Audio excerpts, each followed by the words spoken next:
မျိုးသားဖြစ်သူကသူ့ရဲ့စစ်ဆက်ထားသူမိန်းကလေးကိုသူတို့လက်ထပ်ပြီးရင်နေထိုင်မဲ့အိမ်ကိုလိုက်ပြပါတယ်ဒါပေမဲ့မိန်းကလေးကဗီလာတကားပေါက်ကိုဝင်လိုက်တာနဲ့အံ့ဩသွားပါတယ်ဘာလို့လဲဆိုတော့ဒီအိမ်ကြီးဟာတကယ်တော့သူမကိုယ်တိုင်ပိုင်ဆိုင်တဲ့ဗီလာဖြစ်နေလို့ပါပဲအထက်ရောက်တာနဲ့သူမအဖေစီကိုဒီအကြောင်းမေးမြန်းတဲ့စာတစ်စောင်လမ်းပို့လိုက်ပါတယ်စာကိုမြင်လိုက်တာနဲ့ဖခင်ဖြစ်သူဒေါသအကြီးကျယ်ထွက်သွားပါတယ်သူ့သမီးလေးဟာကိုကျင့်တရားမကောင်းတဲ့လူတစ်ယောက်ရဲ့လှည့်စားခြင်းကိုခံနေရပြီဆိုတာသူသဘောပေါက်လိုက်ပါတယ်ဒါကြောင့်တက်တော်ဆောင်တွေနဲ့လက်ထောက်တွေကိုဗီလာစီချက်ချင်းလိုက်သွားဖို့အမိန့်ပေးလိုက်ပါတယ်အဖြစ်မှန်ကတော့ဒီမိန်းကလေးဟာဘီလီယံနာတထေးကြီးရဲ့သမီးရင်းဖြစ်ပါတယ်ဒါပေမဲ့ဒီလူနဲ့တွဲချင်တာကြောင့်သူမရဲ့ဂုဏ်ချက်မှန်သမျှကိုဖုံးကွယ်ထားပြီးသူ့အဖေကအလုပ်သမားတစ်ယောက်ပါလို့လိန်ပြောထားခဲ့တာပါကိုကျင့်တရားမရှိတဲ့အမျိုးသားကတော့သူမကိုအမျက်ထုတ်ချင်တာကြောင့်ဒီဗီလာကိုငှားရမ်းပြီးသူဝယ်ထားတဲ့မင်္ဂလာအိမ်ကေဟာအဖြစ်ဟန်ဆောင်လင်ညာခဲ့တာဖြစ်ပါတယ်သူတို့အိမ်ထဲဝင်လိုက်တာနဲ့ရောက်ခမဖြစ်သူကမိသားစုစည်းကမ်းချက်တွေကိုထုတ်ပြပြီးကောင်မလေးကိုတေချာမှတ်ထားဖို့ပြောပါတယ်သူမအနေနဲ့တင်တောင်းဝင်ရမှာမဟုတ်တဲ့အပြင်အလုပ်ထွက်ပြီးအိမ်မနေကရောက်ခမကိုပြုစုရမယ်လို့ဆိုပါတယ်ဒီထူးဆန်းတဲ့စည်းကမ်းတွေကိုကြားတော့တည်ငြိမ်နေတဲ့ကောင်မလေးကဒါတွေကအယမ်းများလုံးနဲ့မထင်ဘူးလားလို့မေးလိုက်ပါတယ်အံ့ဩစရာကောင်းတာကရောက်ခမကနောက်ထပ်စည်းကမ်းတစ်ခုထပ်တိုးလိုက်ပါတယ်ကောင်မလေးကအောက်တန်းစားမိသားစုကလာတာမို့လို့သူ့အဖေနဲ့အဆက်အသွယ်ဖြတ်ရမယ်မဟုတ်ရင်ဆွေစဉ်မျိုးဆက်စရင်နဲ့အတွင်းမခံနိုင်ဘူးလို့ပြောပါတယ်ကောင်မလေးကမြင့်တက်နေတဲ့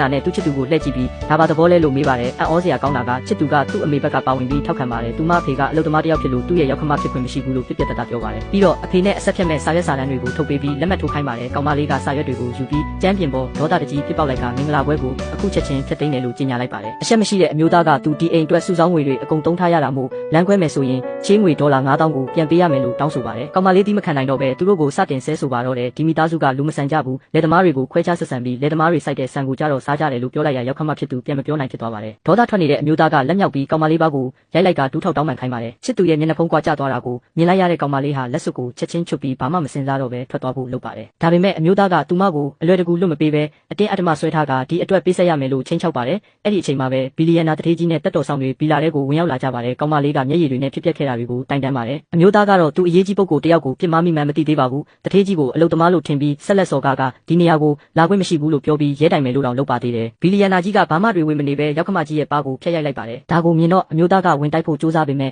လက်သီးတစ်ချက်ထဲနဲ့လဲကျသွားပါတယ်အဲ့ဒီနောက်မှတထေးကြီးကအမှန်တရားကိုဖွင့်ချလိုက်ပါတယ်တကယ်တော့တထေးကြီးမှာပိုင်ဆိုင်မှုတွေအများများလုံးလို့လက်ထောက်ကိုလွှဲပြီးစီမံခိုင်းထားတာပါသူမသိလိုက်တာကလက်ထောက်ဟာသူ့ရဲ့ဗီလာတစ်လုံးကိုဒီလူလိမ်စီငှားရမ်းလိုက်မိတာဖြစ်ပါတယ်ဒေါသထွက်နေတဲ့ဘီလီယံနာကြီးကလက်ထောက်ကိုချက်ချင်းအလုပ်ထုတ်ပစ်လိုက်ပါတော့တယ်